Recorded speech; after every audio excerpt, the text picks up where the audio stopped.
Good medical morning. I've got an interesting one for you today. A neurosurgeon at Kenya's largest hospital has been suspended after performing brain surgery on the wrong patient.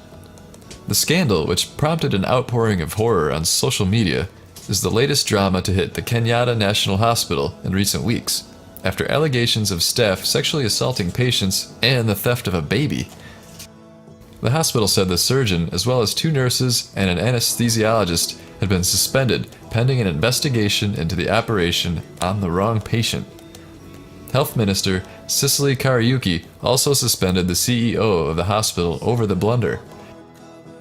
An investigation by the Daily Nation newspaper revealed that 2 men had been taken to the hospital last Sunday. One required surgery to remove a blood clot to his brain, while the other needed only medication for a swollen head. The said patient that required nursing and medication to treat a swelling on the head got an open brain surgery meant for another patient after there was a mix-up in their identification tags. Hours into the surgery, doctors discovered there was no blood clot in the brain of their patient, and that they were in fact operating on the wrong man, the newspaper reported. The hospital deeply regrets this event and has done all it can to ensure the safety and well-being of the patient in question, read the statement from the hospital, adding that the patient was in recovery and progressing well. I have seen the patient. He is stable.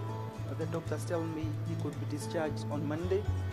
Fortunately, the second patient is stable. He didn't go through surgery. He's been put on treatment. Wow. Well, leave your thoughts and comments on this situation below. Brain surgery in action. Hope you enjoyed the video. Thanks for watching. Please subscribe and hit that like button. We have new content all the time.